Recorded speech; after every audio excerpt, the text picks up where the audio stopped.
let's talk of transverse waves. Remember that waves are a vibration that moves, and all vibrations are produced by a source. Now, what we call a transverse wave is a wave for which the vibration that is produced on the wave is in a direction.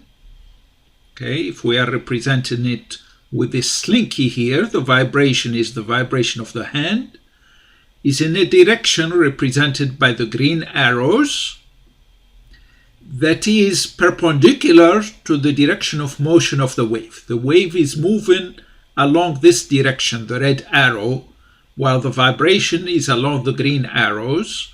So when they are perpendicular to each other, we call that a transverse wave. Moreover, the wave looks like the wave type shape that we see here. This is the shape that we normally associate with a wave. That's what we call a wave shape. Transverse waves are going to have that look.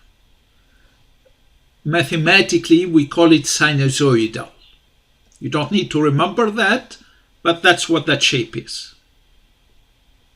Remember also that the coils near the hand never move towards the wall. It's the vibration of these coils that moves through the wall. It's the energy associated with the vibration that's going to move towards the wall, not the actual medium, which is the slinky in this case. One way to illustrate that a little bit more, let's look at a simulation. So this one is representing a rope that we are seeing here in red with two blue patches to show us that actually the rope is not going to move towards the right. And as we started, the hand is going to vibrate up and down, and that's where you see the hand vibrating up and down, creating the wave that's moving towards the right. So the vibration is up and down while the motion of the wave is towards the right. They are perpendicular to each other. That's why it is a transverse wave. Note again that the medium, the rope, like the blue patches you notice here, are not moving towards the right. They are just moving up and down in place, in the same position. Let's talk of longitudinal waves. In the case, we are representing it with a slinky. Again, like we did with the transverse wave. But look at the way the hand is vibrating in this case.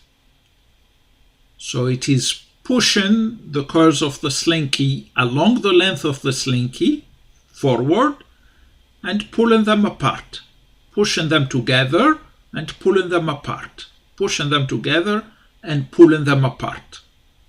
So because of that push back and forth, we get series where the coils are bunched up together and areas where they are apart. And that's the way we create a longitudinal wave. So in this case, the vibration is in the same direction as the direction the wave moves. The vibration is in the same direction as the direction of motion of the wave. Moreover, the wave shape is not the typical wave shape we associate with waves. It's more of series of compressions and expansions of the medium.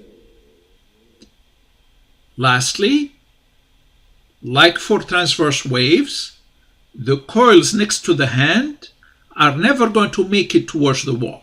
They are going to vibrate in place.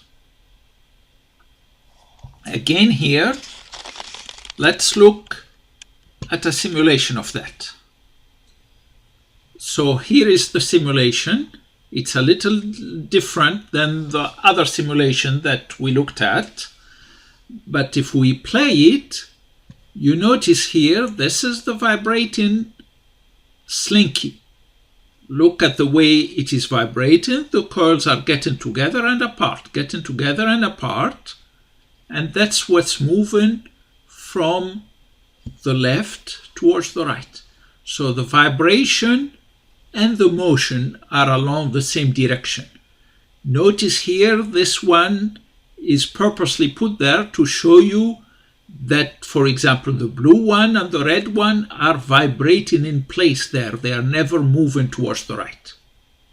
Okay. That's a longitudinal wave.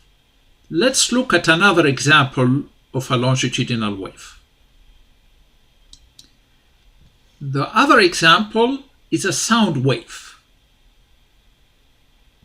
In the case of the sound that we interact the most with, the medium it uses is air, like it is represented here. So the compressions and expansions are going to be of air particles. So compressions and expansions are going to be of the air molecules instead of coils of a slinky.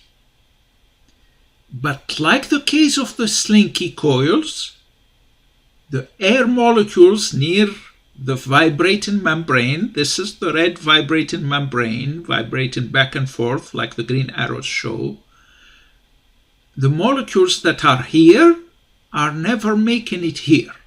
They are going to vibrate in place. Let's look at a simulation of this. Here is a simulation. Now we are representing the air molecules with colors so we can distinguish them.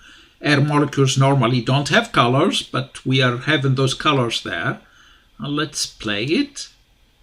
And you see the membrane is moving back and forth, and as it moves back and forth, the molecules are going to move back and forth in place, but the wave is going to move towards the right. So the vibration and the direction of motion of the wave are along the same direction, not perpendicular to each other, like the case of a transverse wave. Moreover, to see that the air molecules do not move, we are going to show them here, look like they are tied in place there.